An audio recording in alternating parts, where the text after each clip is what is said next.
It is Saturday, the 8th of March, 2025, and I might ramble a bit before I start getting into my social media stuff and some videos that I would like to share. But it's just because a lot more information is coming out, especially in the last month, and a lot more people are getting a little more comfortable having complex conversations, even though they might be drastically on different sides. And so, because I do talk a lot about immigration and temporary foreign workers and people that are here exploiting the student visa programs and our resources and our all of that stuff. Like I might make it seem like I'm like anti-immigration as a whole when I'm not. And I will say that my ex, and we still talk with each other. We still get along. We're still co-parenting the dogs. He was just here, I think, last week, and he brought elk bones and stuff like that for the dogs. And so yeah, we broke up at the start of COVID, not for any like bad reasons or anything like that. There was no cheating or anything like that. Again, see, I'm oversharing already. It's just COVID was very stressful for a lot of people, and a lot of people broke up during that time. I know a lot of people, and it is what it is, right? And then I've donated not only money but time to multiple different immigration programs within Canada in the Ottawa area, and yeah, I can go on. And even when I have like every once in a while, I'll do like a whiskey or a Scotch or a bourbon or cognac night, and it's usually me and like a bunch of men, older men, but like these are people from multiple different backgrounds and countries, and so like even like, this was a couple months ago, but we had like the I don't know what you would call it, like a man cave or whatever. I think that's what most men call it, and yeah, there was a guy from UK, and he's here, and his wife is also from the UK, and she's a doctor, and they have kids and stuff like that, and incredible people. And so it's really interesting to talk to him, and then also a man that comes from Somalia, another that comes from Ethiopia, and these people that have been in Canada for many years and hardworking, uh, incredible people. Like they've made food for me. It's delicious and stuff like that, and yeah. And so I want to just make it clear that like I do believe in the immigration system. I'm absolutely saying that there's a lot of people that have been exploiting this for years, and I call that out, right? Criminals or people that are trying to exploit us, not the people that are here for a better life or that came from like very hostile or uninhabitable areas at this point to have like a good quality of life. And so I wanted to clear that up.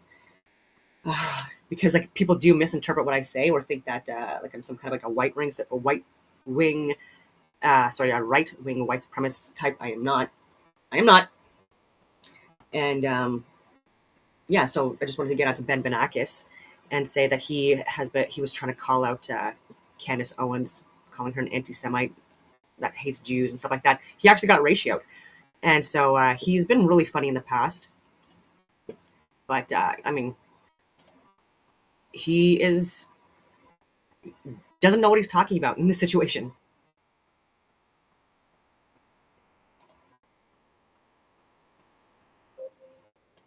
Nope.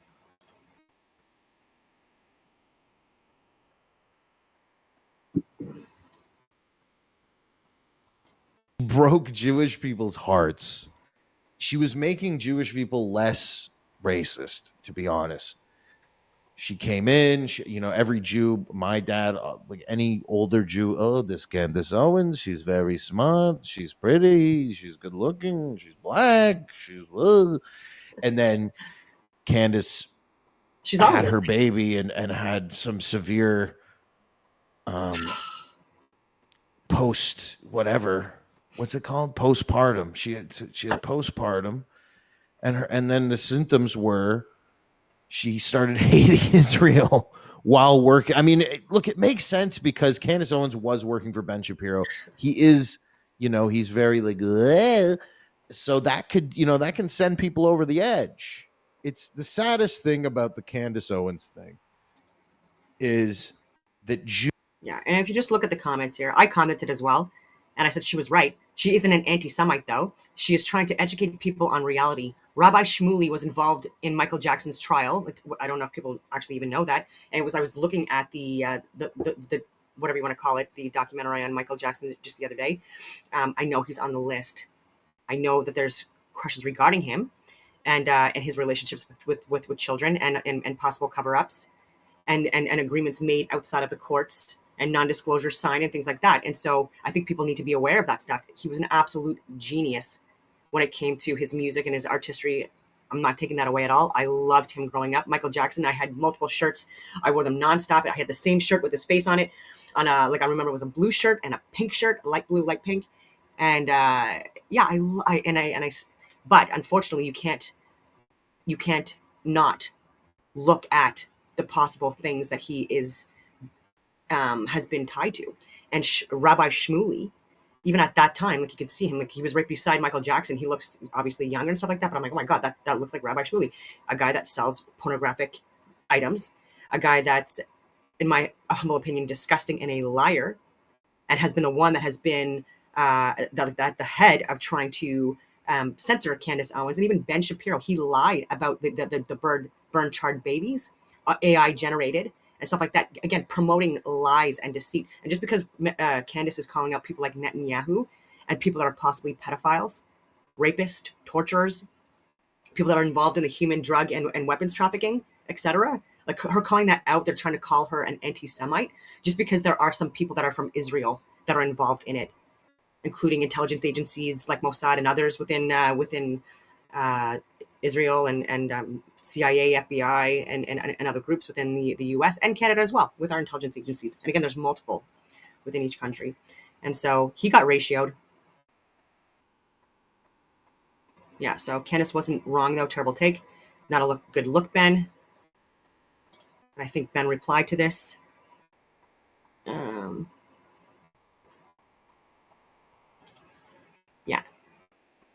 Yeah, all the anonymous accounts who don't have jobs are going to be mad. Like, that's what he's saying, right? To this guy, because it's not a good look, Ben. He was being super polite. And, yeah, ridiculous response back to that. And, like, my name is on my account. I'm not anonymous. I've been calling it out, too. So, like, Candace was spot on. Candace wasn't wrong, though. She's just exposing the corruption, Epstein files directly connected to Israel and other countries, Canada, the US. We know this. Pam Bondi's not going to give us anything that we haven't already been aware of for the last several years, because a lot of this information already got leaked. She's noticing the patterns. You mean she don't notice the started patterns? Laugh my ass off. Sweat harder, buddy. So yeah, it goes on from there. So Ben, I don't know if he's going to keep this up or not, but yeah, it's not necessarily a good look, Ben. You have funny content. Sometimes you go way over the top, and I know you're trying to like ride the line, on what is acceptable or not. But sometimes you do overstep, and that's just my opinion. It's my doggy.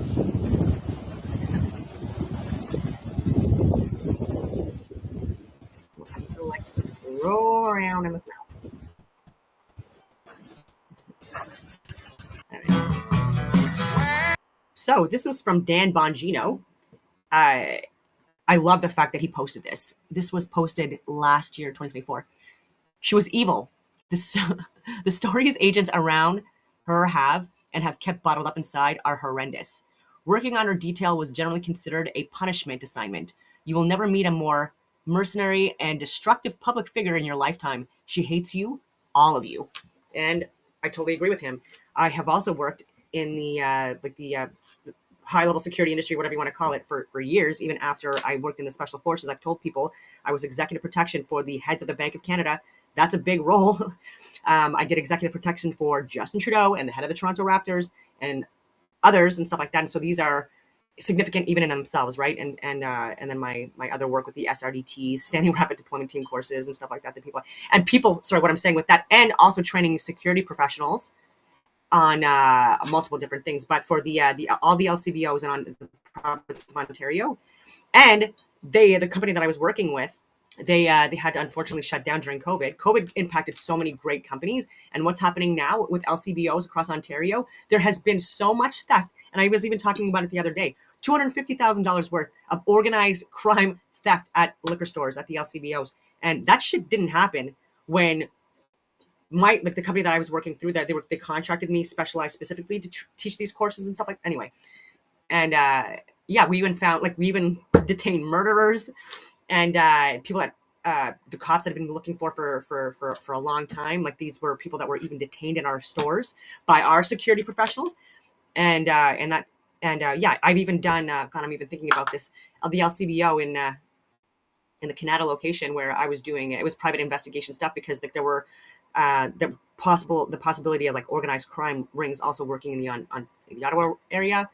And so like I remember having to be like in a certain area, like doing surveillance, friggin' like 12-hour friggin' shifts and stuff like that in a vehicle, by the way. And so it can be uncomfortable, but yeah. So those guys also did a lot of other work with government people within the Ottawa area or in Ontario especially, and they would tell me stories too about certain people.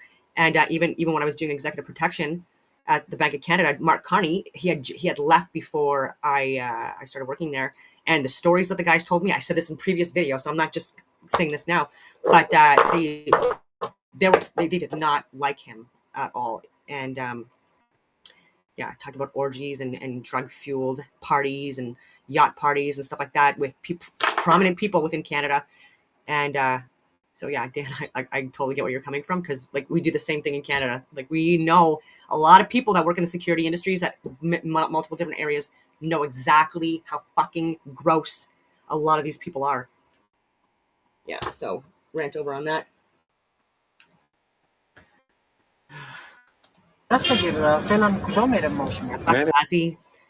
Yeah, so we do slam a lot of the elitist billionaire types, but there is also disgusting practices being done in very what I would call like primitive areas, and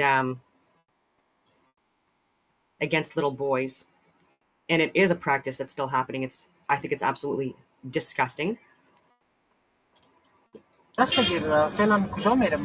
میریم اون بچه پیدا میکنیم که با وزن برابر باشه، 12-13 ساله باشه، خوبش باشه.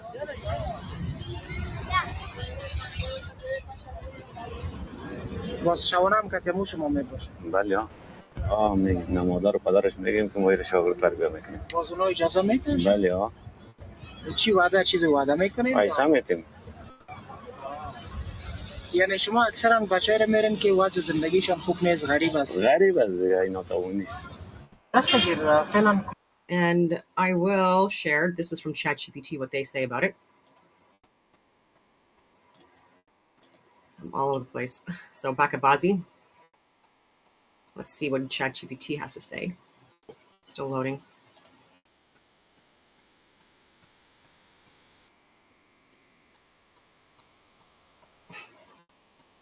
Nope, so unresponsive. I'm just gonna refresh it.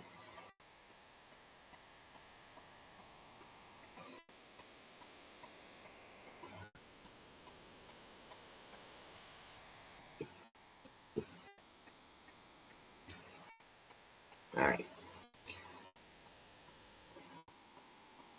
Yeah, okay, so Bakabazi, translated as boy play, is an illegal and widely condemned form of child exploitation that has been reported in Afghanistan and some other regions like Pakistan and other areas. It involves the trafficking and abuse of young boys who are dressed in feminine clothing and forced to dance for older men, often leading to further exploitation. Boys, often between 10 to 18 years old, are forced or coerced into dancing for powerful or wealthy men. Many are victims of abuse and have limited means of escape. The practice is not part of a traditional Afghan culture or Islam, both of which strictly forbid such exploitation, which is why there are people that are governments in Muslim countries that are not accepting refugees or immigrants from other countries, because they do not agree with or subscribe to these people's interpretations of religion and ethics and values and things like that. And yeah. Why does Bakibazi happen? Interesting. Weak law enforcement. Authorities have struggled to prevent or punish offenders. Epstein list come to mind, and the other lists, because there's multiple. Power structures. It is often tied to local warlords, officials, and criminal networks. Poverty and vulnerability. Many victims come from poor families and are taken advantage of. Decades of war. Years of conflict in Afghanistan have allowed such practices to continue. It is illegal, in Afghanistan is still practiced. In 2018, Afghanistan officially criminalized Baki Bazi, but enforcement remains inconsistent. No shit. The UN and human rights organizations actively condemn the practice and work to rescue victims, but unfortunately, there are also people within these organizations that are assisting and enabling this. I also get into religion because I was going to share that before. So I just wanted to share this for people. I know when these dates are this month. I've already been tracking it, but so when is Ramadan and Jewish holidays in March? So in 2025, Ramadan is expected to begin on March 1st, obviously already happened, and conclude on March 30th. The exact dates may vary slightly depending on the sighting of the moon, as the Islamic calendar is lunar-based. Regarding Jewish holidays in March 2025, the fast of Esther falls on March 13th, so that's in a few days from now. This fast precedes Purim, which begins at sundown on March 13th and continues through March 14th. And then it talks about Passover. And because I wanted to talk about when it was Lent. So Lent 2025. Lent in 2025 begins on Wednesday, March 5th. So it began last Wednesday, Ash Wednesday, and concludes on Saturday, April 19th, the day before Easter Sunday. This 40-day period, excluding Sundays, is observed by many Christians as a time of fasting, prayer, and reflection, commemorating the 40 days that Jesus spent fasting in the desert. And so there's a lot of people within our political spectrum in Canada, or whatever you want to call it, platform, that have talked about Ramadan. They have talked about I don't know, Jewish religious holidays. But has anyone talked about Lent starting last week? I didn't hear Pierre Poilievre talk about it. Maybe he did. Correct me if I'm wrong. I didn't hear Justin Trudeau talk about it. Correct me if I'm wrong. Like, I've looked for this stuff. Chrystia Freeland, all these people talk about it. I'm not talking about like a fake post on their like they don't manage their own accounts. Anyway, and I don't even think it would be there either. And so, like, there's a lot of people even in the U.S. that haven't talked about Lent, which is just very interesting to me. How the Christian religion is either not mentioned at all, like, even when there's been multiple fires of churches, like I've said before, and people are talking about mosques being vandalized, and some of these things are staged and planned. The same thing for the same passion for speaking out against these crimes should also be discussed regarding the Christian religion. Am I wrong for saying that? I don't think so. So I'm going to shut that down now. Sometimes in the morning I don't make as much sense as I want to. It's in my brain, but it's hard to get out. Oh yeah, before I get into this. No, I'll let this roll. So this is from Pierre Poilievre.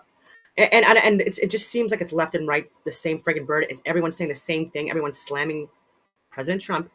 And I'm going to get into Danielle Smith as well. But the response, again, it is not good for Canadians. They're not listening to Canadians. I think that these people obviously are possibly either being duped by the organizations and the people that fund them and promote them and sponsor them, or they just are knowingly getting us involved in trade wars and wars that we don't have the cards to handle. People need a fucking reality check in Canada. And I understand where Trump is coming from. Like President Trump. I don't think it's good for Canadians or Americans, like these like the tariffs. He's paused them again. I understand that is also not something that allows for Canadian businesses or American businesses to have like long-term forecasting or planning, because if every month like it's like back on the table, right? Like there's, again, this doesn't help. But the way they're coming at this and slamming him and attacking him and saying this is terrible and we're going to retaliate, even though he's pausing it, they're still going to retaliate. Yes, Danielle Smith said that, and calling him a predator and this and that. It's not going to help. We do need the U.S. for so many different reasons, even for our defense. And we're talking about going to the UK and France with Jean-Michel Tourignon. Oh my God. As the husband of Emmanuel Macron, these people have destroyed their country from within, and so has the UK. So you want to align with them and talk about nuclear deals? Are you insane? You want to escalate with the US, they border us. So even geographically speaking, this makes no sense to me. Makes absolutely no sense to me. And a lot of Canadian conservatives I know are not voting for Pierre at this point, or they're questioning it. and people do regret voting for Doug Ford now. Days after I called this, 27th of February, people were like, oh, he's better than the blah, blah, blah. I'm like, he's a fucking criminal. As an individual, he has proven that he is corrupt and that no matter what happens in the world, he is not going to be on the side of Canadians. And we reward bad behavior. And I'm going on this tangent, but that this friggin' Judge Crampton, and again, me saying this is terrifying because I'm in Ottawa and there's a lot of pull and there's a lot of like people that are pushing Justin Trudeau's agenda that could go after me. It's terrifying. And so Crampton, like I said, the proroguement, it wasn't it was for he's allowing it to happen or carry on. It should have been overturned, absolutely, for so many different reasons. And there's so many smart lawyers that have left Canada that were experts in their fields and still are. They're just practicing in the US right now, or they're doing podcasts and bringing on lawyers from Canada with lawyers that are saying, like, what the hell is going on with this case? They do absolutely believe that it was justified to overturn the proroguement, and so they are disappointed. And they're saying they're not surprised because Ottawa is a swamp, just like Washington D.C., and so it is what it is. And then when the appeal, they wanted to appeal that because again, it was it's unjust, and that was rejected. It's just disgusting. And I hope this guy gets fired at some point, you know what I mean? Because this is fucking brutal. That the same old stuff. No one gets held accountable at all. Yeah, it's just frustrating.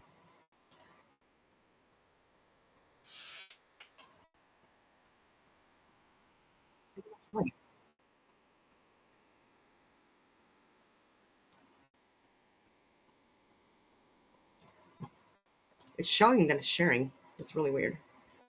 Okay. I don't know if you saw any of the other ones with Ben Bernanke. Yeah, you did. Anyway. It's still not showing.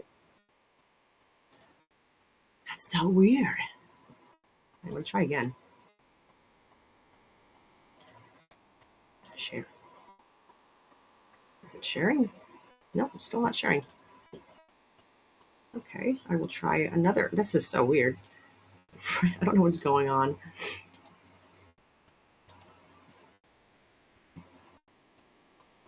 Maybe if I try from another tab, will that help? It's not friggin' picking it up.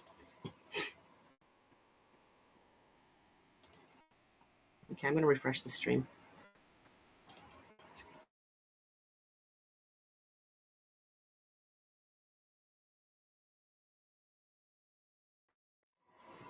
All right, I'm going to try again because it has it on presentation.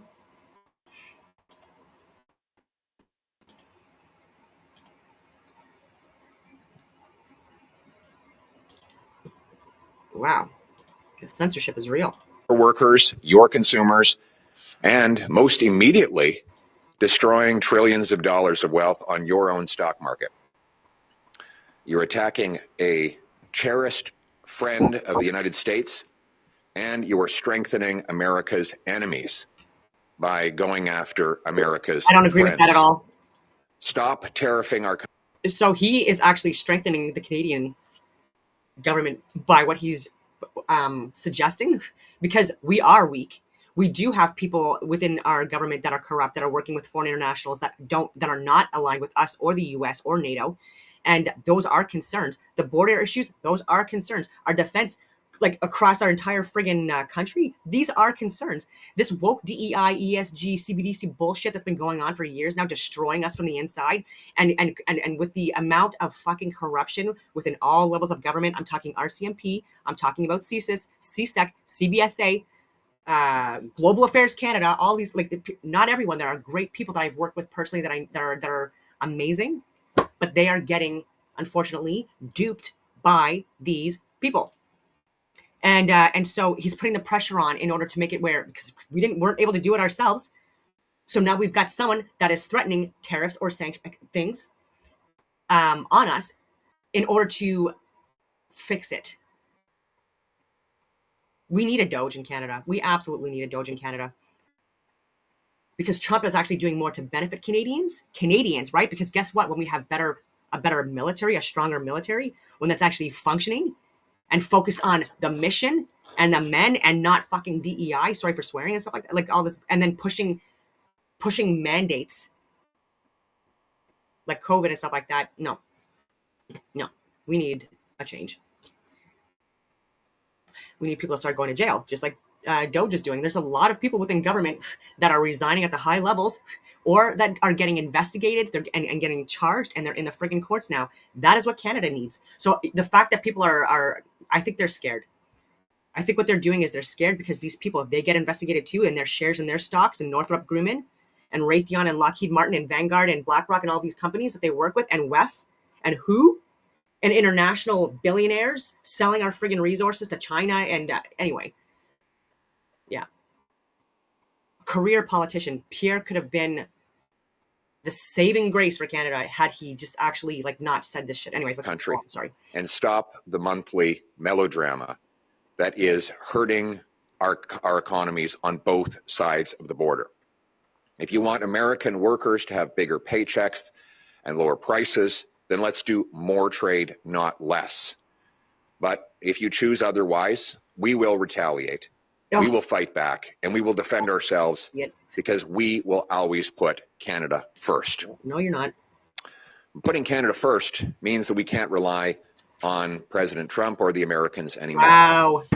We can't live with these dramas every 30 days. We need to take back control of We need the opposite of what Pierre's saying. our economy and bring home our jobs, business, and economic sovereignty.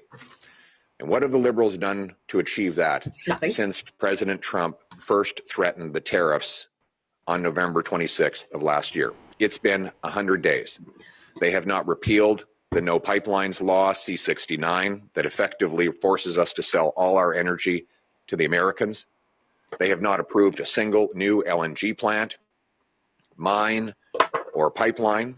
They have not removed any of the tax increases that have driven $500 billion of our investment south of the border. They have not passed a single law to make us more self-reliant. Why? Because they closed Parliament.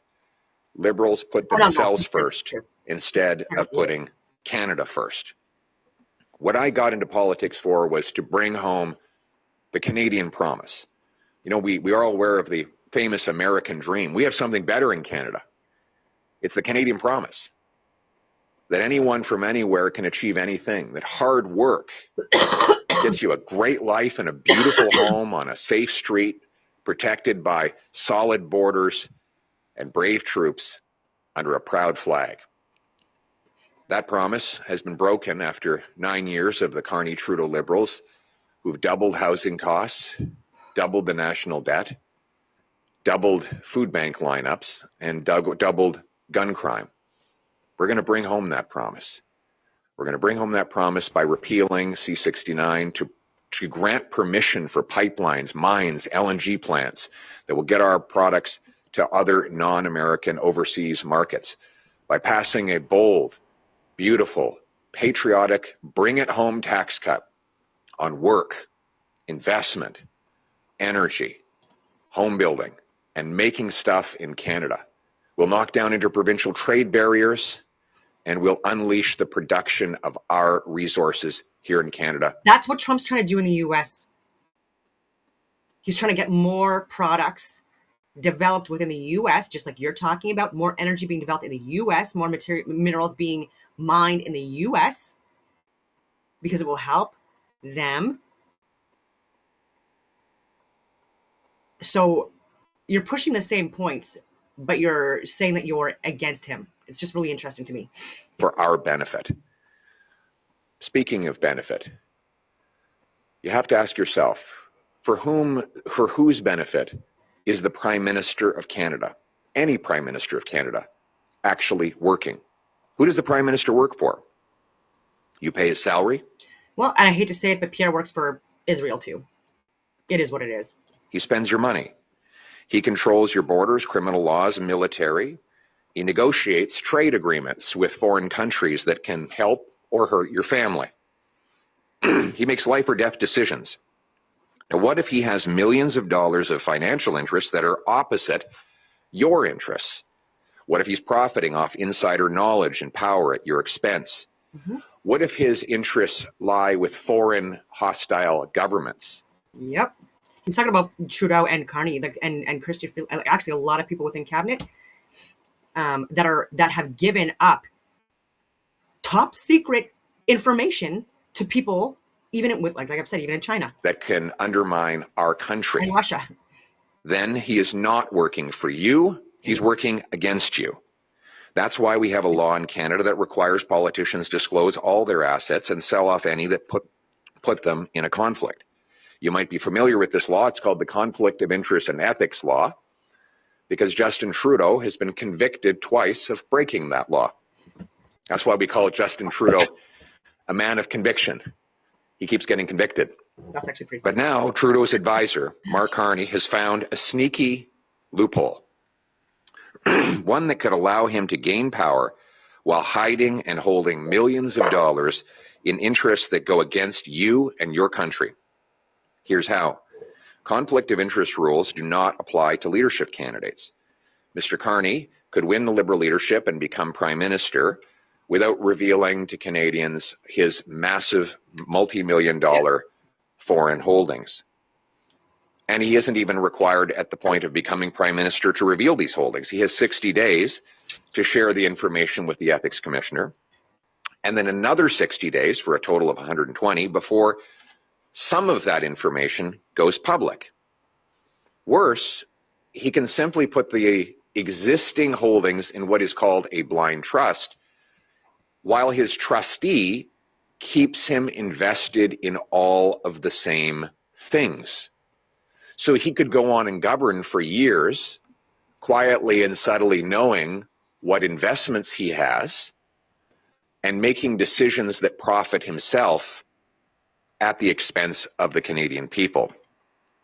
He could affect vital regulatory decisions, national security, international trade, all to his own benefit, all against the benefit of the Canadian people. Now, if you question whether he's willing to do that, keep in mind that Mark Carney's first decision after Donald Trump first threatened tariffs against Canada was to move his headquarters to the United States. Yep. Sending Canadian jobs to America. So, what if he continues making decisions but now has all the power to make them with being Prime Minister of the country? Now, to be clear, there's nothing in the law that prevents Mr. Carney from doing the right thing today. He could voluntarily disclose to Canadians all of his holdings, and then people could judge for themselves. He won't get elected. He could offer to sell them all so that he wouldn't be in a conflict of interest. But he's being sneaky. He continues to hide. What is he hiding in all of these finances? And how could he possibly negotiate with President Trump? You can be sure of one thing. President Trump believes in using leverage against his counterparty. He said so in his book. And his officials will come in with a briefing note. And that note will say, here are all Mark Carney's millions of dollars of financial holdings in the United States. And the president would then be able to use his massive regulatory, taxation, government buying, and other powers to manipulate Mark Carney against our country. You can be sure that President Trump will leverage all of Mark Carney's financial interests against Canada. And then Canadians would lose out again, just like they lost out when Carney sold out Canada and sent jobs to New York a few months ago. How could Mark Carney support Canadian energy if he's invested in foreign energy projects that compete with that energy? How could he regulate financial institutions to stop ripping off small businesses when one of his companies is accused of doing just that? Yep. How could he save jobs when one of his companies is presently laying off 1,000 workers to pay bigger bonuses to shareholders? That's why I'm announcing that Common Sense Conservatives will bring home accountability by amending the Conflict of Interests and Ethics Act to require anyone who becomes a leadership candidate for a registered federal party to disclose all their holdings to the Ethics Commissioner within 30 days and publish them publicly within 60. We will also require prime ministers and ministers to sell off all holdings that put them within a conflict of interest within 30 days of See, this stuff, this is why I'm sharing the whole thing, because there's a lot of good stuff that friggin' Pierre can bring to the table. So, like I keep saying this, it's frustrating because there's red flags, then there's like white flags, and there's a lot of green flags. And so even being the prime, like he's the possible like future prime minister, and he's saying this even knowing that he possibly could be. And so if he had any kind of like conflicts of interest, like it would also be impacting him, right? And so this I do like. taking power. I mean, who am I, right? That will put you back in charge of your government and bring home power to the people. It will ensure that our leaders work for you, not for greedy and corrupt interests. It will prevent our leaders from selling out our people for personal profit. And it will stop corrupt, immoral, elitist, and globalist forces from pulling the strings of the people in charge. Simply put, our leaders must put Canada first.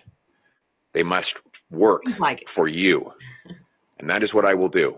We will restore the Canadian promise so that your hard work guarantees you a great life in a beautiful house on a safe street, protected by solid borders and brave. Okay, so if you want that too, though, then why would you want to align with the UK and France right now, given what's going on in their communities right now?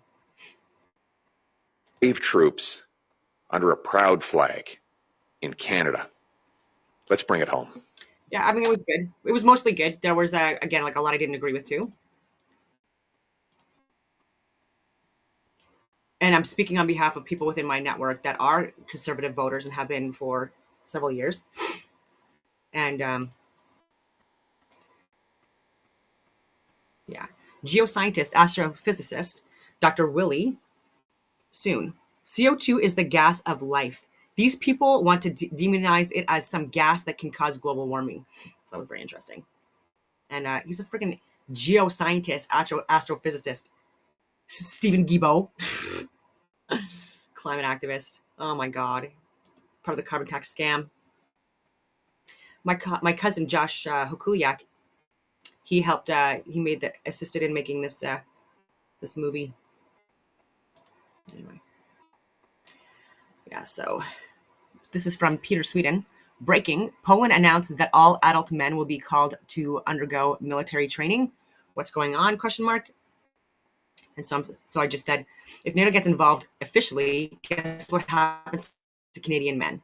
I'm frustrated because I've been saying for years that this is exactly what would happen. It isn't good. We should not be involved.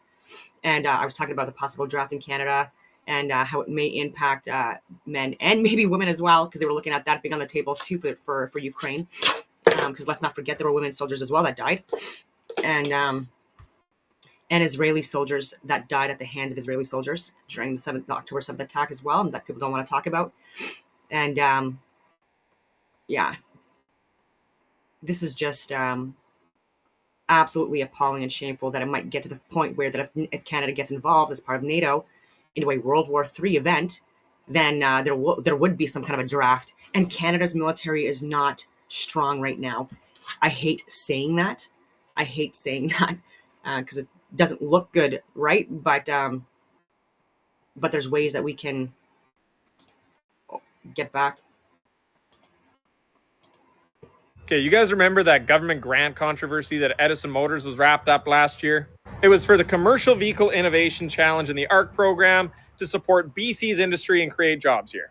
We found out who won. It was Hexagon Purus that got $8.5 million in funding to support local jobs back in July 2024. Well, guess what? They just announced huge layoffs 2 weeks ago.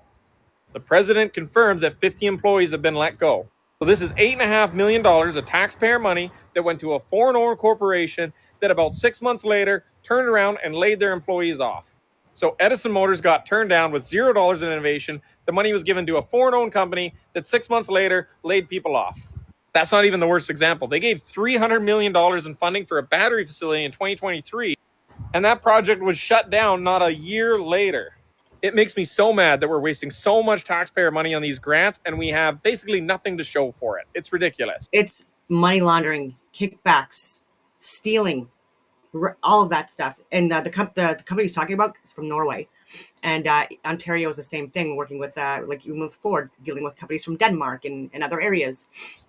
Okay, you guys remember that government grant? Wild times, stealing money.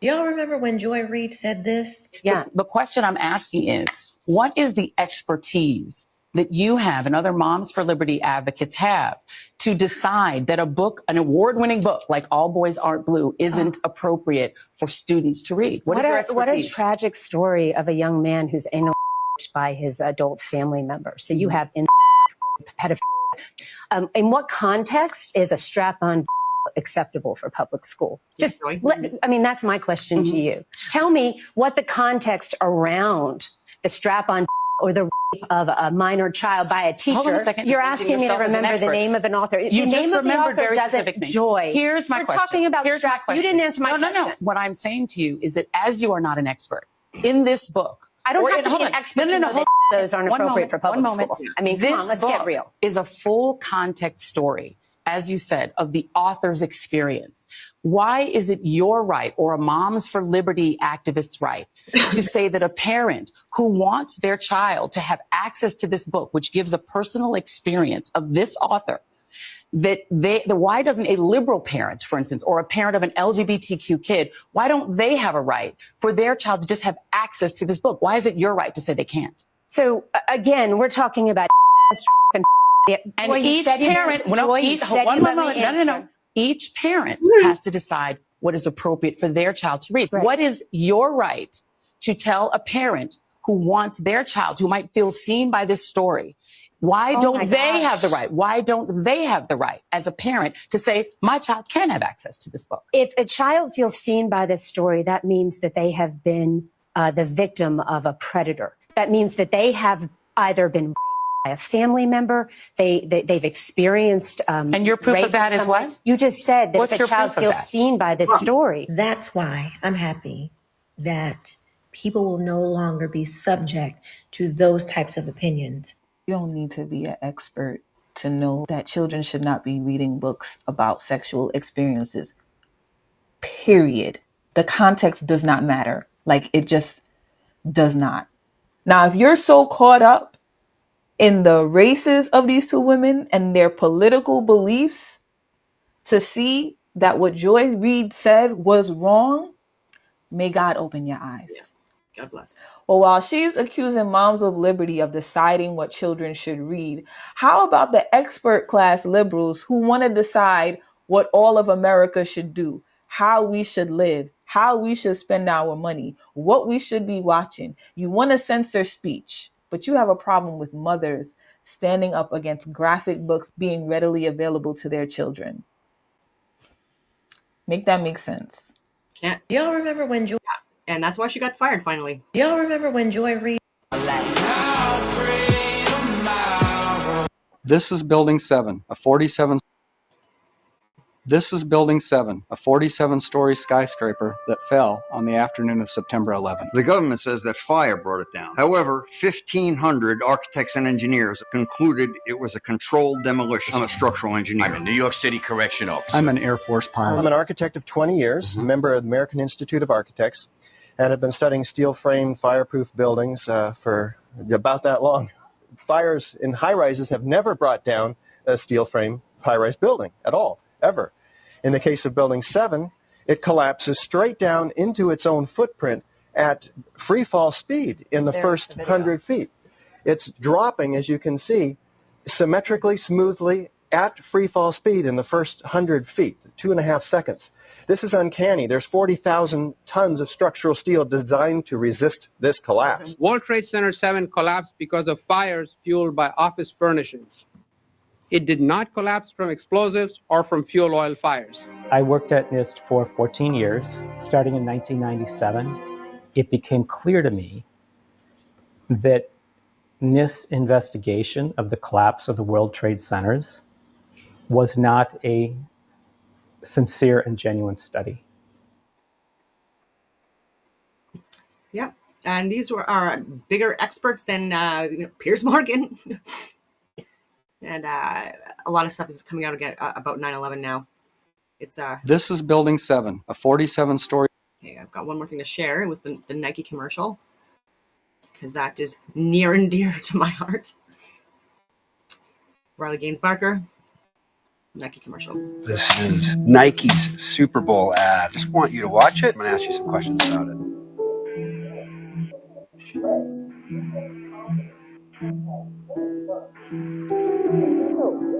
That is actually the first time I've seen that. Did the Nike ad resonate as true for me? Do you feel society's telling you you can't be confident as a female athlete? I disagree with that. I never have been told that I, can't flex or can't do this or that. Do I feel like I can be confident? Yes, I feel like I can be confident in my sport. Female athletes have to be demanding. That Nike ad kind of represented old feminism. Basically, fake feminism. I don't think anyone is telling women in sports that they can't champion their sport. You can't have fun. Do you feel that's true? No, I don't think that's true. To me, it looks like pretending to care about women when obviously they don't. Nike is ignoring the real problem. The one subject right now that women are not allowed to talk about. There is one issue that we are told as female athletes we can't talk about. And that's women being dominated by men in sports. Males being in women's sports, they didn't address the issue that's pressing at hand. Did anybody tell you you should stay silent? Speaking up is something that is terrifying. A lot of pressure put on us to stay silent because there is still this fear of you're going to lose sponsors. My university told me I'd never get a job. I got a 2-year suspension from powerlifting. I've lost a lot. I've lost my career of 30-some years. I have received death threats. I was physically attacked. Yep. I have been threatened, got shot at, and punched in the face. Personally, I've been called transphobic. They ended up holding me for ransom. Hateful. I was a Hitler sister. Everybody's in fear to speak out because they see what happened to me. I think the scariest part is when they go after your livelihood. And it was pretty disheartening to know that the people who we've been representing, playing for the last 4 years, chose not to fully back their student athletes. What would you say to Nike? Nike really don't see us. My message to Nike would be stop being hypocritical. To think about the daughters that you have. How many more female athletes are going to lose out on opportunities before you say anything? You are using us when it's convenient for you, but in private, you're not doing anything about it. It's time to just do it. Just do it. That's your slogan, isn't it, Nike? Just do it. Stand up for women. It's the easiest thing in the world to do. Yeah. Yeah, and so I did give the example of what happened to me too, because again, just to show you, women getting shot at, women getting punched in the face, women getting injured in sports, women getting raped, or sexual assault because of men being in the female bathrooms and shower locker rooms, and my friggin' home. So I'll say this again, but devastating how much hatred that has been. My home was tagged and posted on social media with the tag bigot by a man pretending to be a woman. He found my home and wanted people to attack me. Disgusting. And so can you imagine having your home tagged? Luckily, it was like the house right beside mine, but you could still see mine in the picture. But, as a survivor and then having my home tagged, it was, I'm not going to lie, it was a little terrifying. And women getting shot at, all that, just absolutely disgusting. And so, yeah, and this stuff is being perpetuated by people like friggin' Nike, like huge organizations with lots of money to throw at it. So this is Daniel Smith on X. I'm not even finished with my social media posts. So it was reported yesterday that U.S. President Donald Trump has paused his threatened tariffs on Canadian goods until the commencement of so-called reciprocal tariffs scheduled to be placed on goods imported into the United States from all countries on April 2nd. The president is also now threatening to unilaterally place additional tariffs on other Canadian goods. Maybe in response to how you guys have been behaving? Yesterday's presidential executive order mandating the pause is unclear as to which goods it actually applies to and what legal forms and requirements will be needed to qualify. See, I understand that must be frustrating, so I do agree with that. The government of Alberta will therefore be moving forward with our tariff response until these questions have been adequately dealt with and the continued threats and unilateral imposition of tariffs in contravention to the CUSMA has stopped. So she's saying that she's like, no, oh my God. So she's just going to still retaliate. The repeated pausing and unpausing of U.S. tariffs is causing great investment uncertainty and market volatility right across North America, and continues to confuse Canadians and Americans alike. That I agree with. Given the Canadian federal, but they're making it worse, not better, right? So that's the problem with this. This is happening. She's not wrong, but like how you're approaching this, not right. Given the Canadian federal election is likely to be called within weeks, we as the United States we ask the United States to abide by the terms of the CUSMA, and some people call it the USMCA, while the election is held, and then commence negotiations shortly thereafter with whomever ends up becoming Canada's new prime minister. Doing so would not only show respect for the democratic process of a long-term military ally and trading partner, but would also calm markets, de-escalate tensions, and demonstrate a good faith effort to respect the agreement negotiated by this very president during his first term, while a new agreement is being negotiated between our countries that addresses outstanding trade irritants. And so there's a lot of people within the Canadian military, Danielle, that also are understanding and agreeing to what Trump is doing in many regards, especially also calling out what's actually going on in Ukraine, and what has been for many years that you are also supporting the funding of. So there's a lot of people within the Canadian military, there's great, amazing men that, and they got out because of a lot of the policies and mandates and stuff like that that were pushed, and because they don't agree with what's going on in Israel, Palestine, and what's going on in Russia, Ukraine, and so you guys are not helping. Further weakening the military by doing and saying that. And American and Canadian militaries, we have been working with each other for a very, very long time, and so we do still talk to our American veteran friends or people still serving, and again, we're it's the same shit, right?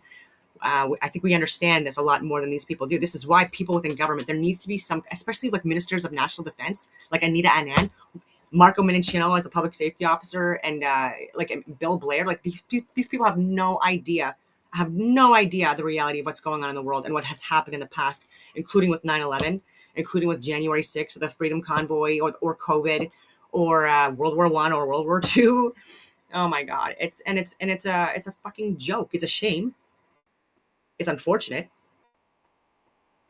And so what do they bring to the table? Even economically speaking, they have made things worse for Canada. So defensive speaking, regarding defense, regarding economic impact, regarding education, all of these things. And the shape of the earth. Should I get into this? I'm going to do this on Rumble only.